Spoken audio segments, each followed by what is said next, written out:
Yes, good morning to you. How are you? Hope you're well. Sunday, is it 19th? It is the 19th of February 2017. My name is Richie Allen. This is Sunday View, of course, brought to you in association with davidicke.com/headlines. We're live, of course, 11 a.m. GMT. Don't ordinarily give out the time, but we are live. As usual, you can tweet this programme. It's at Therichieallenshow on Twitter. You can email richie@richieallen.co.uk. It's going to be a big show, this. Going to be looking at the Sunday broadsheet front pages. One or two of the tabloids as well. Massive story in the Sunday Mail today, which is implications for davidicke.com, David Icke himself, for everybody who's ever read David's books and attended one of his talks. Let's crack on with it then. Keep the Twitter handle handy. Do tell me what you're thinking. This is Sunday View. For critical information ignored by the mainstream media, log on to davidicke.com/headlines now. Broadcasting live from the great city of Manchester, England.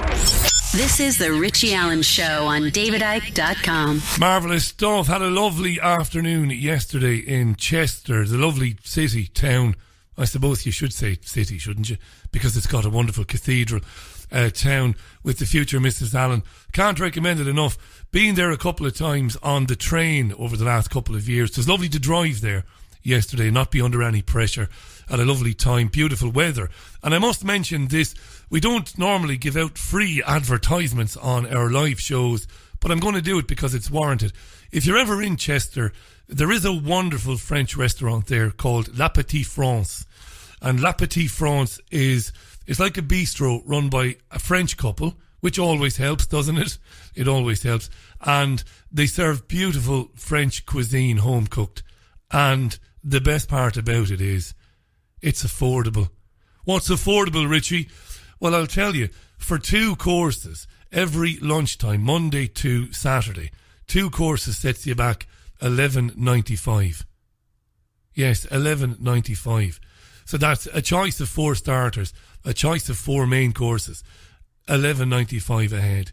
And their wine list is lovely. And their house wine, I think, is about £13 a bottle. Now, I was driving, so I wasn't overdoing the wine. But it's just a wonderful place, and if you happen to be passing through Chester and you want to have something to eat, the welcome is lovely. French guy who runs it, his name is Fred, obviously fluent in English. Lovely. I can't say more about it than that. Great fun, great time yesterday. So then, yes, it is Sunday, February 19th, 2017. I am Richie Allen. This is your Sunday View. Do bookmark davidicke.com/headlines. Now let me point out, much of what I talk about today is covered in depth at David's Headlines page, particularly the biggest story of the day, which I'm going to come to now in a second. 3 minutes past the hour. We are, of course, also broadcasting live on Fab Radio 2 in Manchester, fabradiointernational.com. Embrace the alternative. Wonderful, wonderful schedule of programmes, completely untainted by the nonsense of mainstream media. Great stuff. Check out Fab Radio as well. So let's have a look at the front pages of the Sunday newspapers. And we're going to go to the Sunday Mail straight away and to undoubtedly the biggest story of the day. The screaming headline on the front page of the Mail is this: Police Chief Heath was a paedophile. Massive headline. Police Chief Heath was a paedophile. So I'm going to read you a couple of paragraphs and see what you think of this. The police chief investigating claims that Sir Edward Heath was a paedophile is convinced the allegations are, quote, 120% genuine. The Mail on Sunday can reveal. More than 30 people have come forward with claims of sexual abuse by the former Conservative Prime Minister, according to well-placed sources. And they are said to have given strikingly similar accounts of incidents to Wiltshire police, even though the individuals are not known to each other. The Mail on Sunday has been told that Wiltshire Chief Constable Mike Veal regards the allegations as, quote, totally convincing, end quote, and plans to publish a report in June. We can't wait for that, can we, dear listener? Now, the Mail continues. The Mail on Sunday continues. Detectives have established that, contrary to claims that Sir Edward could not have committed the crimes as he never drove a car and always had a police driver with him, he did drive and did have a car. Contrary to claims he couldn't have committed the crimes as he never drove and always had a police driver with him, he did in fact drive and did in fact have a car. The Mail continues. They have photographic evidence showing he is a driver and have established that he had a driving licence. He also bought a Rover 2000 after being deposed as Conservative leader by Margaret Thatcher in 1975 when he was 58. Astonishingly, Mr. Veal is also understood to support claims that Sir Edward's alleged crimes were reported to police years ago but covered up by the establishment. Some of those who said Sir Edward abused them are believed to have told police they went on to commit sexual abuse crimes themselves as a result. The investigation into Sir Edward, called Operation Conifer, was set up in 2015 in the wake of the Jimmy Savile scandal. Mr. Veal came under pressure to abandon the inquiry last year after separate claims of a paedophile ring at Westminster involving former Home Secretary, the late Lord Britton, and former Defence Chief Lord Bramall were found to be groundless. And before I read on, the allegations about Bramall may very well be groundless. We talked at length about Bramall and about how those who are trying to protect paedophiles were accusing innocent people of paedophilia in order to muddy the waters. However, Leon Britton was certainly a notorious serial abuser of children. There's no doubt about that. Now, the Mail continues. Allegations that Heath was involved in satanic orgies have been dismissed as fantasy by an expert asked to review the case. Which expert? However, the Mail on Sunday has been told that Veal believes the paedophile allegations are genuine, and the source said, to repeat, Veal believes them 120% and thinks they are totally convincing. How extraordinary. How extraordinary. Now, my friend, the man with whom this programme is made in conjunction with, David Icke, was the first researcher ever to go public and reveal that Edward Heath was a paedophile and child killer. Now, of course, again today, the Sunday Mail hasn't extended David the courtesy of an acknowledgement. And this is not in any way sycophancy. When will the establishment media acknowledge David Icke and his role in uncovering elite paedophile networks and David's role in naming guys like Heath when they were alive? When will they acknowledge it? And of course the answer is they never will, because God forbid. I've been speaking to Caroline, the future Mrs. Allen, about this today, in days gone by, because if they were to credit David Icke, it might just encourage people to say, hang on, wasn't he a nutter? I must go and buy one of his books. On Tuesday next, that's 2 days from now, David's going to be on the programme talking about this and more. But back in 2014, we did a show, a 2-hour special, talking about the scale of paedophilia worldwide. It's on our YouTube channel and it's on David's YouTube channel as well. It's been downloaded and watched over 1 million times.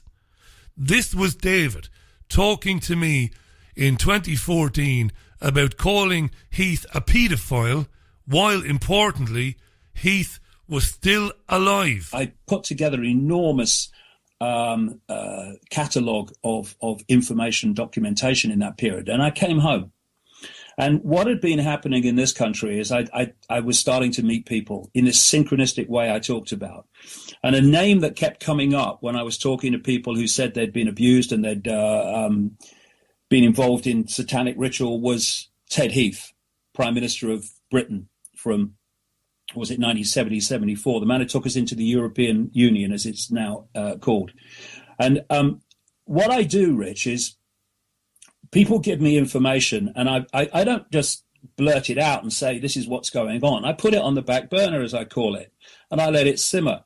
and I see what else comes. And eventually there comes a point where you've got so much information pointing to the same thing and the same people from so many different sources. You reach that point where you think, I'm confident of going with this now. And so when The Biggest Secret came out, I said that in it, that Ted Heath, who was still an MP and didn't die until 7 years after the book came out, that he was a serial paedophile. My good, serial paedophile. Are you having a laugh? Stunning. A child killer, a child torturer. Within days of the book coming out, a journalist of what passes for one rang Ted Heath and read the passage to him. 7 years before he died, he could have stopped me by going to court there and then. Nothing.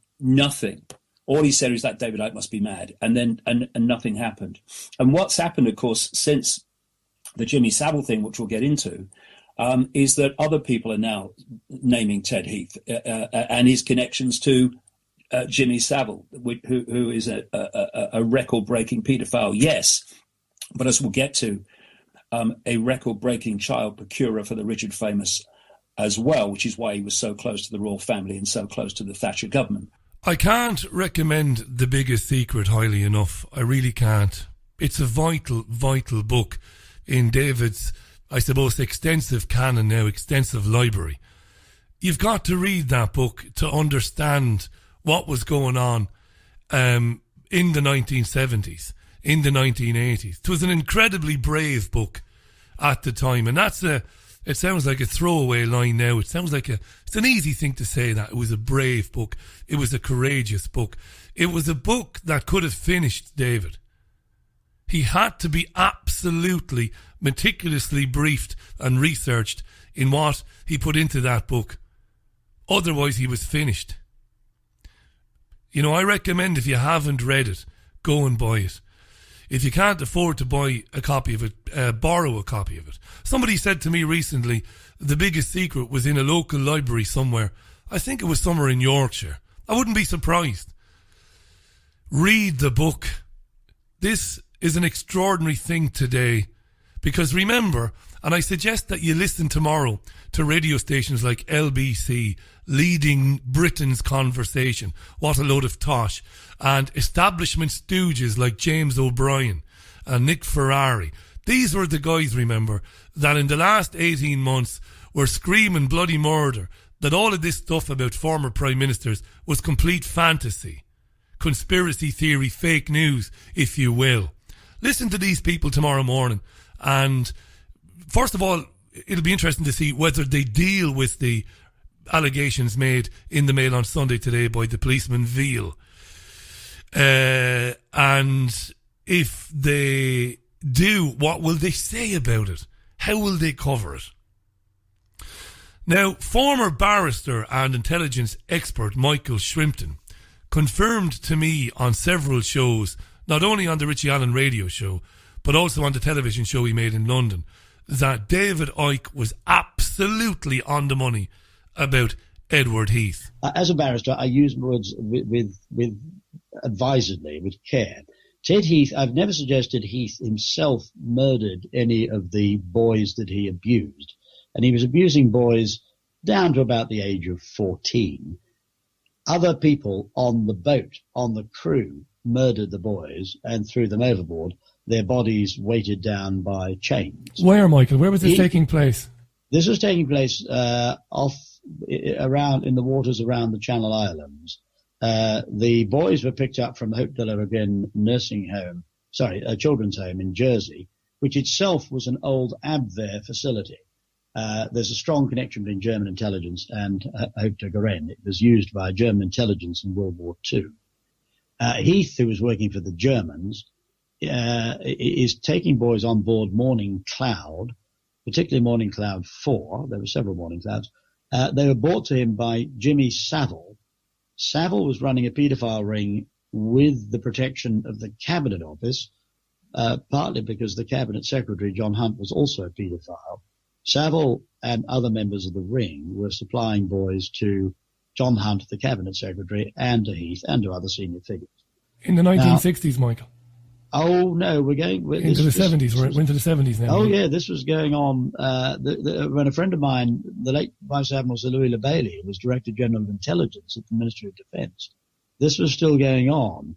The missing children, and for the avoidance of doubt, we're talking about dozens of kids going missing. There's no doubt that we've got missing kids. There are no bodies. The police in Jersey thought the bodies might be buried in the grounds of the children's home. Well, they weren't. The bodies have never been discovered because they're thrown overboard. So we've got several dozen missing kids. These kids are picked up from Haute-Garonne by Saville and an accomplice. The accomplice is still alive, so I won't name him. Saville and the accomplice take the kids against their will, probably, they may have offered. Now, you said you won't name the accomplice. Have you told the police about this accomplice? Oh, the police know, but there's absolutely no point, Mike. I'm not going to the police with any intelligence. I mean, it's above their heads, and they wouldn't be seriously. They're not going to investigate it. And even if they wanted to investigate it, they'd be stopped. Even if they wanted to have investigated it, or if they wanted to investigate it, they would have been stopped. And Mike Veal, Wiltshire Police, the guy featured in the Sunday Mail today, is making that very claim, which was made by David Icke back in 1998. And even before then, when David was talking around the country, although, as David jokingly says himself, at times back in the early days, it was difficult to get, the sort of attention that he would command now. But people were turning up to see him, and he was talking about these things. Now, remember Tim Fortescue. Anybody who's been with me, particularly spending time listening to this programme since it began in 2014, will be tired of hearing the Tim Fortescue clip, but it's got to be played over and over and over again. In a documentary made for the BBC in 1995 or 1996, former Chief Whip Tim Fortescue, he worked for Heath as his whip between 1970 and 1973. Fortescue had this to say. Anyone with any sense who was in trouble would come to the whips and tell them the truth. They'd say, no, I'm in a jam. Can you help? It might be debt. It might be scandal involving small boys, or any kind of scandal which a member seemed likely to be mixed up in. They'd come and ask if we could help. And if we could, we did. And we would do everything we can, because we would store up brownie points. That sounds a pretty nasty reason, but it's one of the reasons. Is if we can get a chap out of trouble, then he'll do as we ask forevermore. I never fail to be shocked by that clip, and I've probably heard the clip probably more than 100 times, because Fortescue, the establishment paedophile protector, by the way, self-acknowledged establishment paedophile protector, actually, when a MP came to him to say, I've been caught abusing small boys, the first thought of a human being would be towards the protection of the children involved. How can we make sure that those children are protected? How can we ensure that we stop the child being abused? Fortescue's initial thought was, how can we use that information to get that MP to do what it is we want him to do in the future?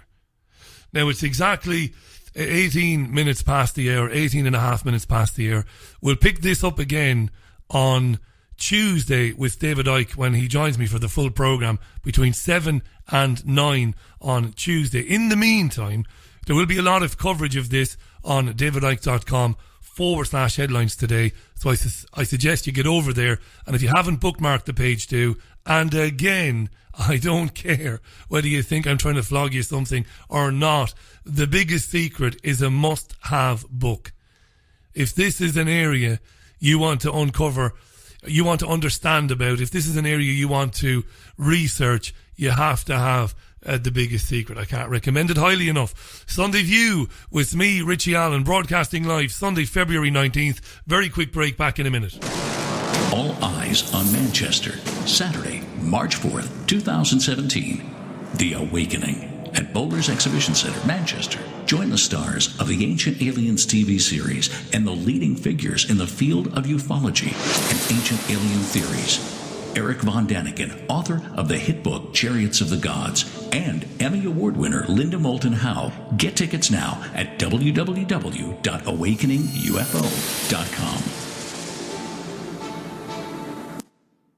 Jim Rickards here, best-selling author of Currency Wars and The Road to Ruin. But today I'm issuing a critical new warning to all British listeners. Britain is under attack and your personal and financial security is in grave danger. To find out why, visit britainunderattack.co.uk now. The threat of this devastating attack increases every day, and it's crucial you act before it's too late. To see what you can do about it, visit britainunderattack.co.uk right away. It's not too late to prepare. See my full warning at britainunderattack.co.uk today.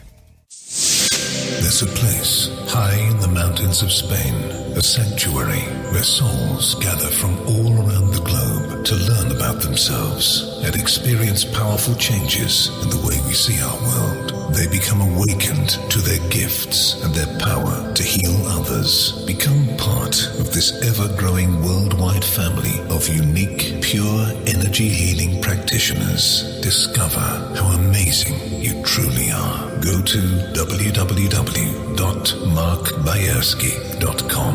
It could just change your life forever. Looking to arrange a mortgage? Confused by all the deals available? Let Manchester Mortgages do the work for you. Take advantage of our free mortgage review offer throughout February and March and see if we can save you money. We are whole-of-market brokers with access to hundreds of mortgage schemes across the UK. Call us on 0161 706 0242 or go to manchestermortgages.co.uk. Your home may be repossessed if you do not keep up repayments on your mortgage. Manchester Mortgages are a trading style of Mortgages for You North West Limited, who are authorised and regulated by the Financial Conduct Authority. Richie Allen. Welcome back to Sunday View. Good to be with you this Sunday, February 19th. Extraordinary stuff in the Sunday Mail today about Edward Heath. If you just missed that, if you've just come in on the programme, of course this programme is podcasted immediately after it ends, and within 90 minutes then I have it on YouTube. But do get over to davidicke.com/headlines. Right, let's move on then to the Sunday Telegraph. The Sunday Telegraph front page is, the headline screams, revealed Russian conspiracy to assassinate European leader. Wow.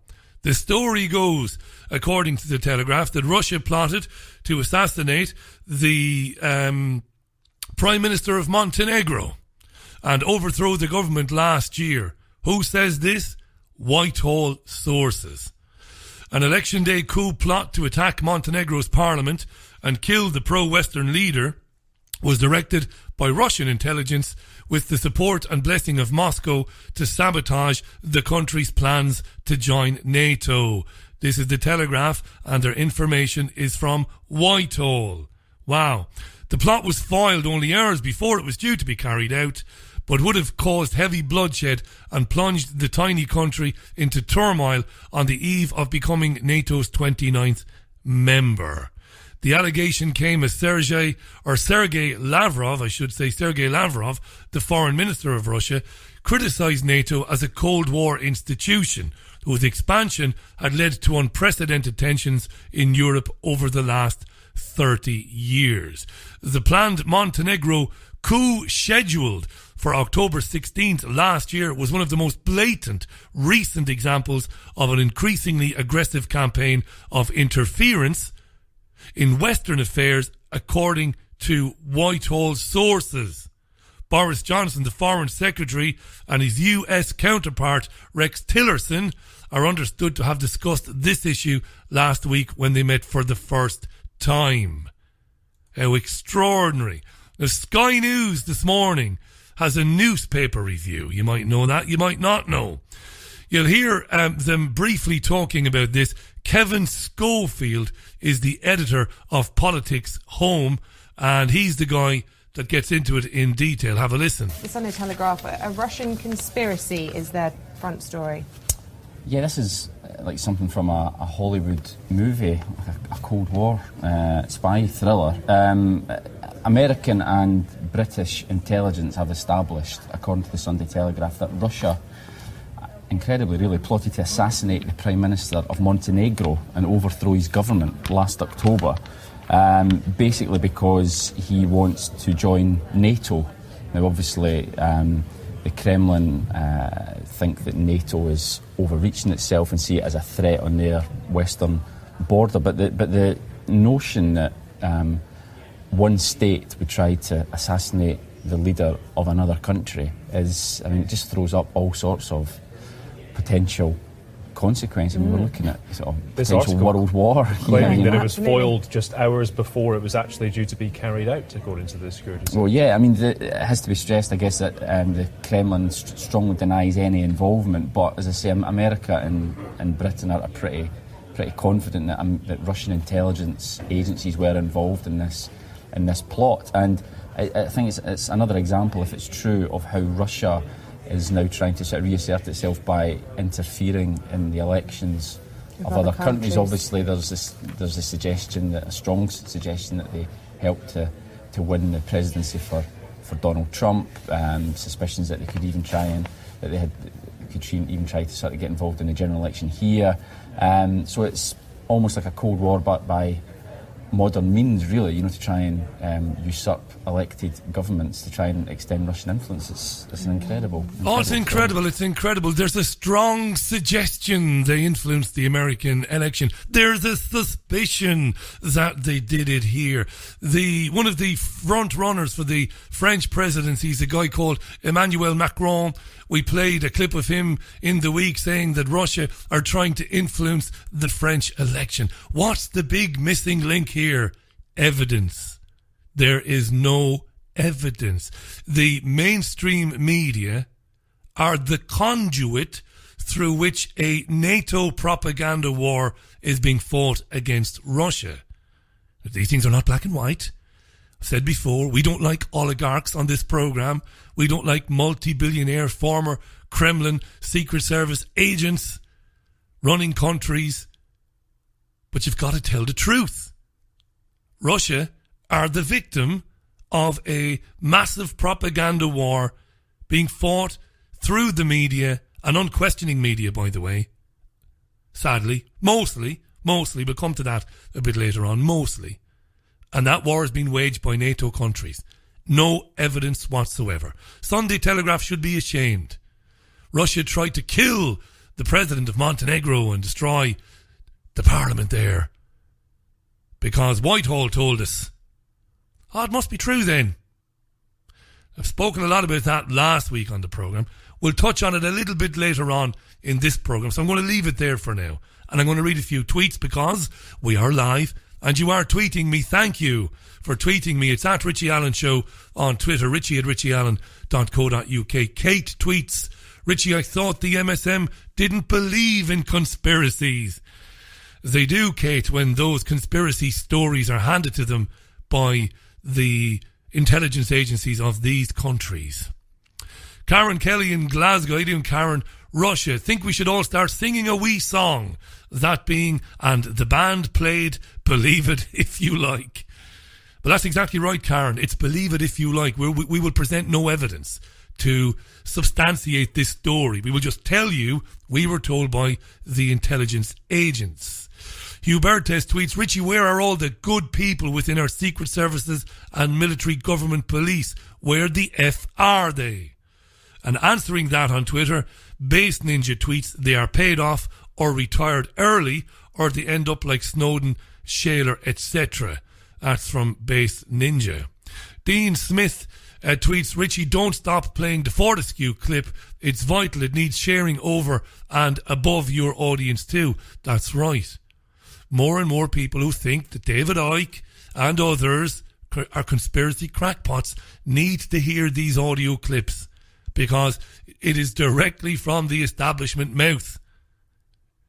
Small boys, we would make it go away for them so they wouldn't have to worry about being arrested. We would get them to do things for us then, you see. Kim tweets, James O'Brien has to be the smuggest, twisted, superior person in media. Low-grade, neuro-linguistic programming, brainwashing, poisonous man, says Kim. Take it you don't like James O'Brien then, Kim. Yes, O'Brien, The thing about these people, you see, you've got to acknowledge, people like O'Brien and others. First of all, you've got to acknowledge that they are competent broadcasters. They are competent broadcasters. They speak well. They're very loquacious. They're able to link segments together quite well on a programme. They sound well. That's why they're chosen. You've got to acknowledge that at the very beginning. That's what the alternative media must acknowledge. We've got to become eloquent. We've got to become professional in our delivery. When we do, maybe more people might listen to us collectively. But yes, apart from the fact the guy's a professional broadcaster, he is smug, he is twisted, and he is dreadful. I agree, Kim. I agree. Samba says the biggest secret was the book that woke me up over 10 years ago. Remains one of the best books I've ever read, says Spirit Samba on Twitter as well. Hi to Joe Nicholson, to Chris Poacher. Chris, thank you for tweeting the Mail story. I've retweeted it there. Hi to Gail as well. To Nana. To Robert Watson. Richie, I can't find the Sunday Mail headline on Google Images. Funny that, says Robert Watson. Thanks, Robert. It might be up there now, Robert. Try now, mate. It'll have been tweeted around the world a few times by now. He's just tweeted me this second to say, scratch that, Richie, I found it and I am sharing it. Tweet it to me, Robert, and I will retweet it instantaneously. So the Sunday Observer headline today is Chaos for EU citizens who hope to stay in Britain. The European Union fears millions of its nationals living in the UK will be left stranded in illegal no man's land after the UK leaves the EU. And this is because of weaknesses in the British immigration system. Now, the Sunday Observer, obtained a document which claims that the EU are terrified about what's going to happen to all the citizens in the UK. A leaked document drawn up by MEPs on the European Parliament's Employment Committee, says the UK has no population register. In practice, it would be difficult to determine which EU 27 citizens were residing legally in the UK before the Brexit would have taken effect. This is nonsense. This is nonsense. They go on to say if all 3.3 million EU citizens were to initiate procedures aimed at proving the exercise of treaty rights, the administrative system would be overburdened. This is a non-story. It's garbage. Do you know why? Because opinion polls, and to be fair to the Observer, opinion polls published today find that most British people believe that EU nationals living in the UK should be left alone. Leave them alone. They've been here for years. They're working. They're paying taxes. Just let them stay. Only 5% of the public polls said they should be asked to leave. It's a non-bloody issue. In fact, I've pointed out to you before on the programme, there's not much difference in the numbers between EU citizens living here and UK citizens living in Europe. In fact, there's more EU citizens living here than there are UK citizens in Europe. But there's not much in it. It's only a couple of 100,000 in the difference. So, you agree to let things be, right? Simple as that. On the European Union, in case you missed it, Tony Blair, warmonger, murderer, psychopath, Rothschild Zionist extraordinaire, got blanket coverage on Friday when he gave a speech urging people to rise up against Brexit. And he talked, did Blair, about a second referendum. Here he is. Yes, the British people voted to leave Europe, and I agree the will of the people should prevail. He doesn't. I accept right now there is no widespread appetite to rethink. But the people voted without knowledge of the terms of Brexit. As these terms become clear, it is their right to change their mind. Our mission is to persuade them to do so. What was unfortunately only dim in our sight before the referendum is now in plain sight. The road we're going down is not simply hard Brexit. It is now Brexit at any cost. Our challenge is to expose relentlessly what that cost is, to show how the decision was based on imperfect knowledge, which will now become informed knowledge, to calculate in easy-to-understand ways how proceeding will cause real damage to our country, and to build support for finding a way out from the present rush over the cliff's edge.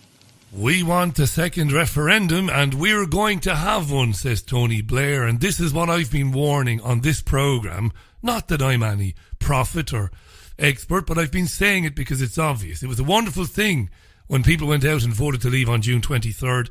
The day after the referendum, the establishment began to obfuscate, to make things difficult, and to talk about how by the time we're halfway through the Brexit negotiations, people might have already changed their mind. And those 16 and 17-year-olds who couldn't vote will now be able to vote. This is what we're going to hear. How a liar and a murderer like Blair can stand in and be interviewed by Pat McFadden, another murderer and another signatory to the mass murder of Iraqis. Murder after the fact, an accessory after the fact, all of these people, all of them, who supported the war in Iraq. How Blair could be allowed to do that. You know, it's too easy for me to be sitting here talking about Blair and who he is. Now, Boris Johnson, the current Foreign Secretary, when it was put to him what Blair had said, this was his response. Tony Blair, you know, whatever his merits as a former Prime Minister, this is the guy who would have taken our country into the euro with what would have been catastrophic consequences. This is the guy who dragooned the United Kingdom into the Iraq war on a completely false prospectus, with consequences which foreign ministers here are still trying to deal with. So I respectfully say to Tony Blair, those who call on the British people to rise up against Brexit, I urge the British people to rise up and turn off the TV next time Blair comes on with his condescending campaign. Yeah, do you know, I'm going to be looking very carefully at the families led by people like Reg Keys, wonderful guy Reg Keys, whose son Tom was killed in Iraq in the very early stages of the invasion. The families want to go after Blair in a civil suit, and, you know, I don't believe in the conventional gods of Catholicism, Judaism and Islam, but I pray to the universe that these people do take this bastard, this murdering scumbag, to court and take him for whatever money he has. I really do.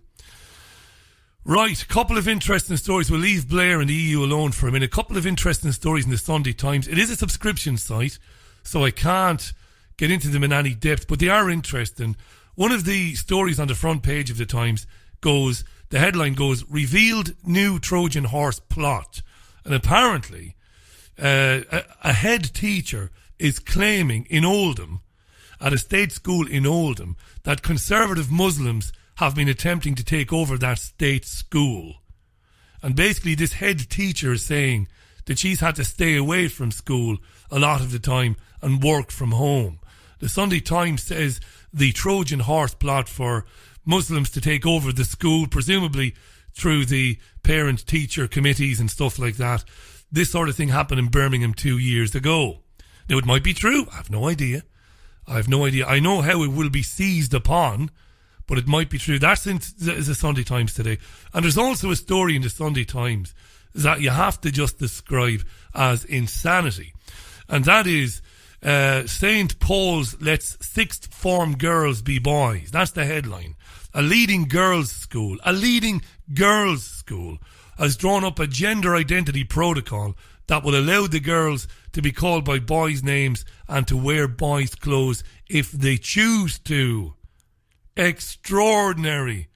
And gender identity and the agenda behind that, we've covered that a lot lately, and I'm sure we will cover that again going forward. Go to davidicke.com/headlines, and where it says search, put gender identity in. There is a avalanche of research and articles on David's website about what's really going on with this gender identity, gender confusion thing.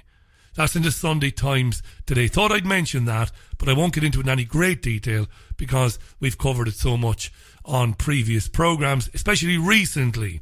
Now, moving on. And thanks for your tweets, by the way, at Richie Allen Show, richie@richieallen.co.uk. Paul tweets, Morning. Saw David in 2003, but didn't read The Biggest Secret until last year. It is incredible. A perfect tool for making an argument, says Peter. Excuse me, says Paul. Paul Alawi. Thanks, Paul.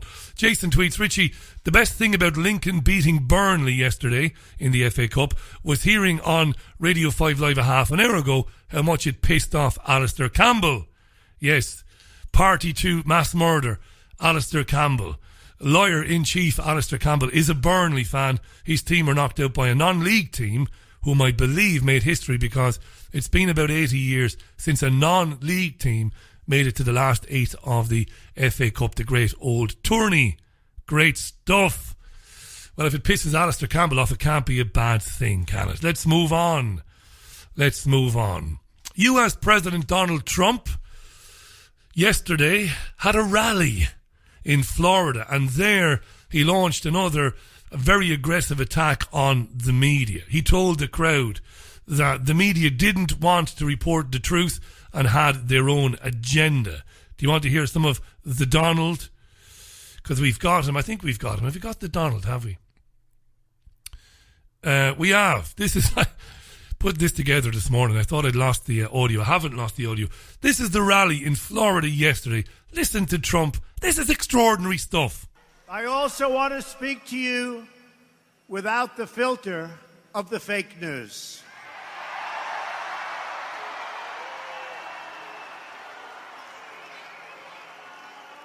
The dishonest media, which has published one false story after another, with no sources, even though they pretend they have them, they make them up in many cases. They just don't want to report the truth, and they've been calling us wrong now for 2 years. They don't get it, but they're starting to get it. I can tell you that. They've become a big part of the problem. They are part of the corrupt system. Thomas Jefferson, Andrew Jackson, and Abraham Lincoln, and many of our greatest presidents fought with the media and called them out, oftentimes on their lies. When the media lies to people, I will never, ever let them get away with it. I will do whatever I can that they don't get away with it. They have their own agenda, and their agenda is not your agenda. In fact, Thomas Jefferson said, nothing can be believed which is seen in a newspaper. Truth itself, he said, becomes suspicious by being put into that polluted vehicle. That was June 14th, my birthday, 1807.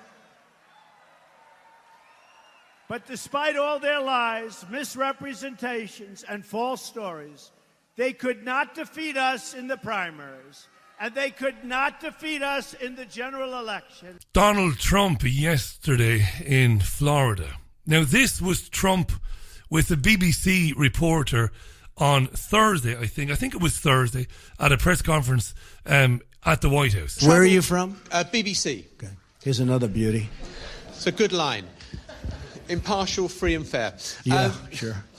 Mr. President. Just like CNN, right? On the travel ban, we could banter back and forth. On the travel ban, would you accept that that was a good example of the smooth running of government? Yeah, I do. Let me tell you about the travel ban. Were there any mistakes in that? Wait. I know who you are. Just wait. Let me tell you about the travel ban. We had a very smooth rollout of the travel ban, but we had a bad court. We got a bad decision. We had a court that's been overturned. Again, may be wrong, but I think it's 80% of the time. A lot.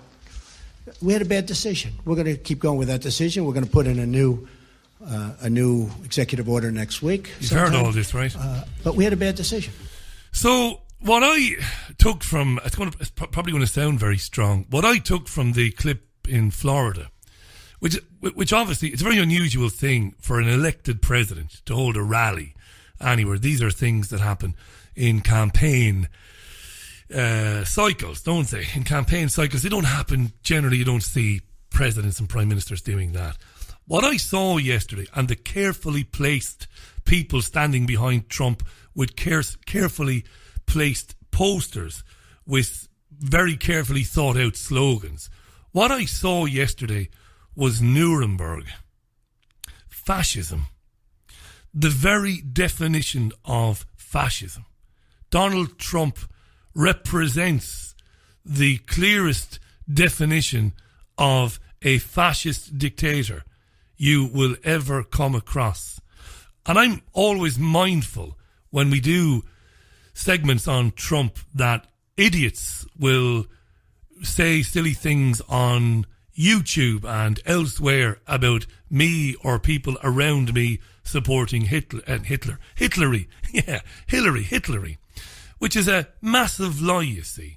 And the sort of lunatics who support Donald Trump, they have to muddy the waters and they have to misrepresent the views of people like me on programmes like this. Now, my programme isn't the biggest or the most important show in the world. It isn't. It's no bigger, smaller, or more or less important than any other programme. But they must muddy the waters and claim that people like me are Hitlery supporters or Sanders supporters. This is utter garbage. We say, those of us who work on this programme, they all work ultimately for the same sinister cabal. All of them. You should vote for none of them. But Trump is in. And Trump is a fascist. And what people need to do, I think, is not to confuse the issues, because it's very easy.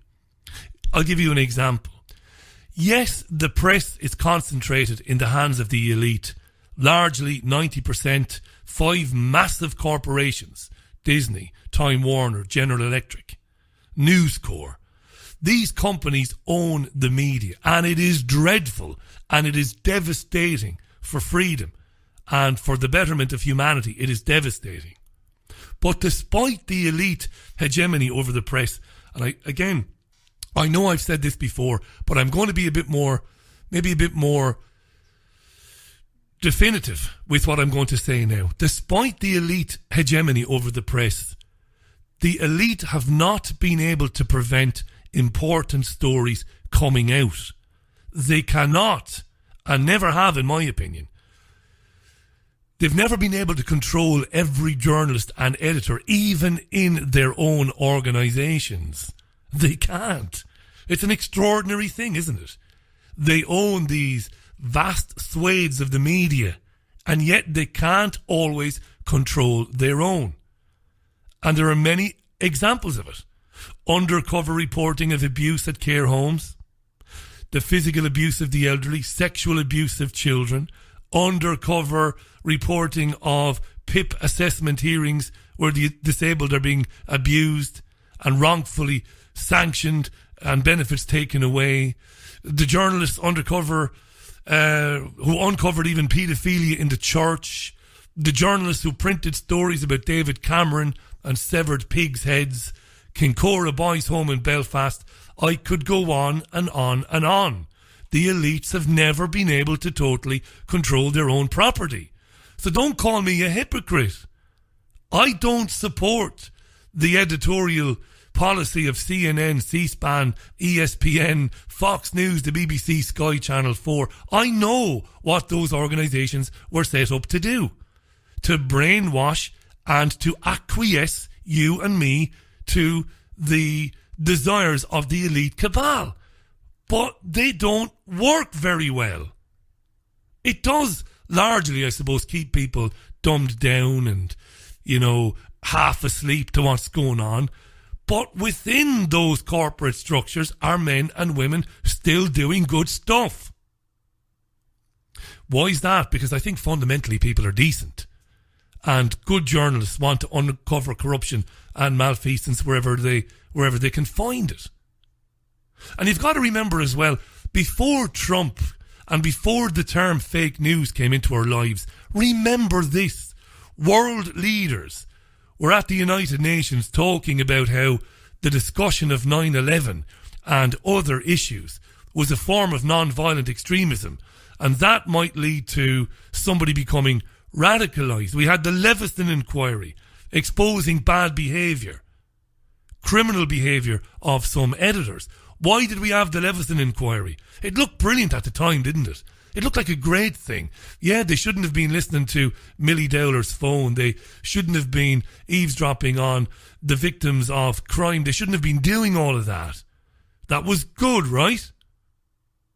But now, since Leveson, we've had Hugh Grant, and more importantly, we've had Max Mosley, who's single-handedly trying to destroy the print media in the United Kingdom. And his body, his group, the regulatory body he set up, which is called Impress, is the only one backed by the government. And they want to force newspapers, and I know I'm going off on a tangent here, but it's important. They want to force newspapers to pay the costs of anyone who sues them, even whether the complaint is upheld or not. Think about that. You can sue a newspaper because you don't like something that's in there, because it might impact on you. And this group set up by Mosley wants the newspapers to pay your costs even if your complaint is not upheld. Imagine it. This is insane, people. Connect the dots, as David says. Listen to it. Last week we told you about the Law Commission proposing that a journalist or whistleblower with secret information could go to prison for 14 years. What's that about? Well, I'll tell you what that's about. You probably don't know. Not suggesting you're stupid, but going into the finer details of these sorts of things, it's my job to do that on your behalf, he says. And I don't want that to sound patronising, because it isn't. It's my bloody job. Now, Section 40 of the Crimes and Courts Act in 2013, that's the act that was written in response to the Leveson inquiry. And they said, at the time, you see, connect the dots. It's a false flag operation. They said legal remedies should be more readily available, easily available, to ordinary members of the public and to people who can't afford high-priced barristers. That sounds brilliant, doesn't it? Who could argue with that when it's phrased like that? Mr. and Mrs. Joe Murphy. If the Mirror says something about them, they should have easier access to go after the Mirror. And if the Mirror are in the wrong, great, the Mirror will have to be sanctioned. But Mr. and Mrs. Joe Soap or Joe Murphy can't do it at the moment because of the prohibitive costs of barristers. That sounds brilliant. Now, that's been passed into law in the United Kingdom, Section 40 of the Crimes and Courts Act, but it hasn't yet been enacted. It's not been made active by the government. Max Mosley wants this to be acted upon. The tabloids are scared to death of it, quite rightly. Quite rightly. And what they're doing is they are blackmailing the tabloids into joining the state regulator. Because they're saying, if you don't join the state regulator, if you don't join Max Mosley in press, we will trigger this clause. And if we do trigger it, you will then have to pay the costs of claimants against you, even if those claimants are unsuccessful. They are blackmailing the media in this country into joining a state regulator. Now, I've not made any notes on this. I've got a couple of bullet points, so I'm always mindful of the fact that I might make a complete balls of explaining this. So let me lay it out again in black and white. The government are saying, if you don't join the state regulator whom we approve of, because there's only one state-approved regulator, that is Impress, which was set up by Max Mosley. If you don't go along with them and sign up to their rules, we will make active the full Section 40, and in future you'll have to pay the costs of people who are unsuccessful, even if they are unsuccessful, when they come after you. So now think about that, and think about the Donald Trump rhetoric, and tell me, look me in the eye and tell me that's a coincidence. It ain't a coincidence.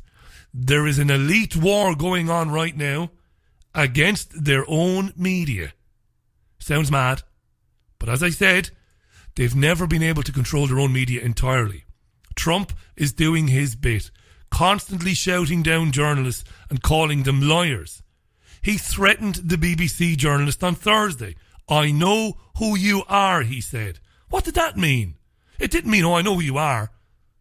I know who you are, and I know you're from the BBC. It was said with malice. I would say malice aforethought. I know who you are. It's extraordinary.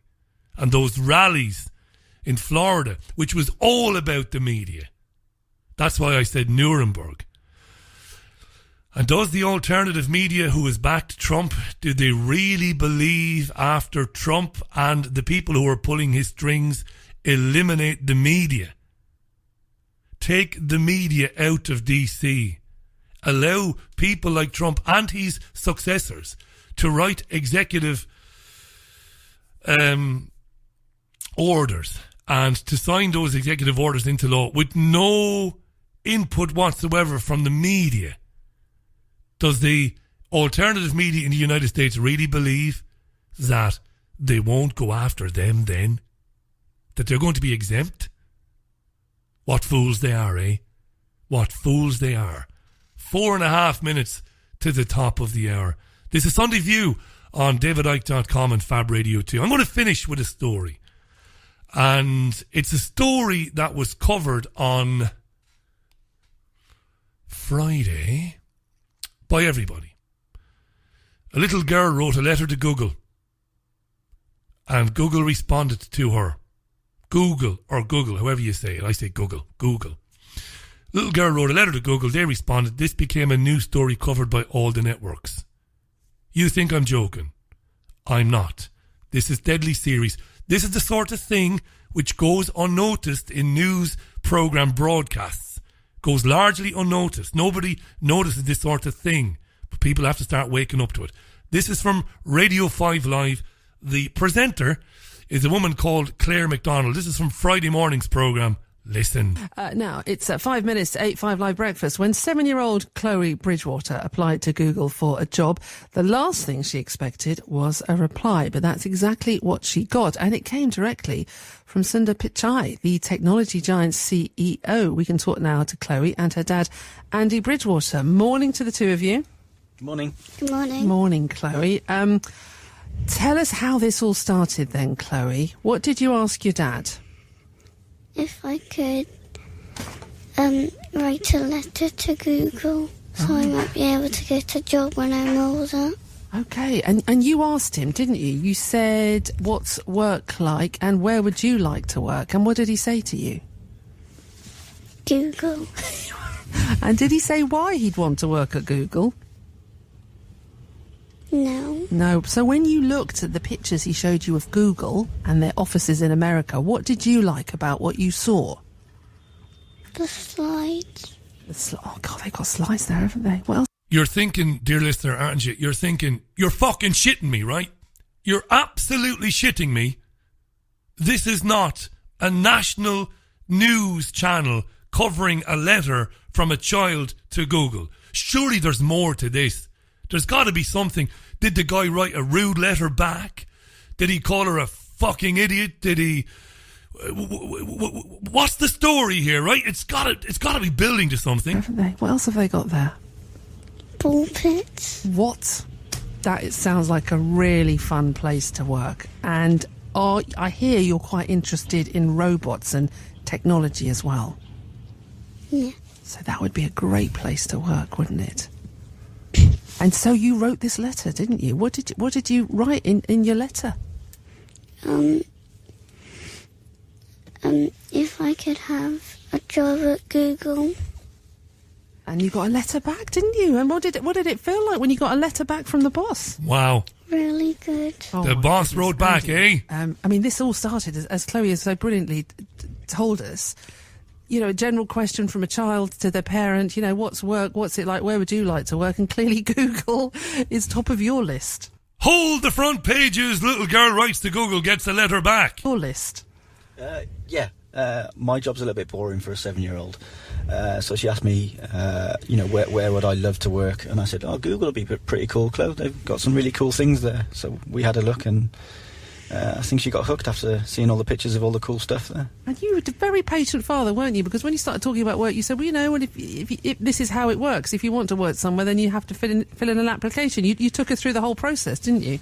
Yeah, I mean, she's only 7, so she doesn't know the process. She didn't know what application meant at the time, so we decided to go and write a letter and see where we go from there. We never expected, firstly, a reply and then a response. As we've seen currently, it's just gone a bit crazy, to be honest. What did he say in the letter then?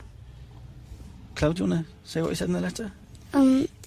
He said he wanted. You need to work hard at school. It's painful, isn't it? He wanted to work for me. God love the child, by the way.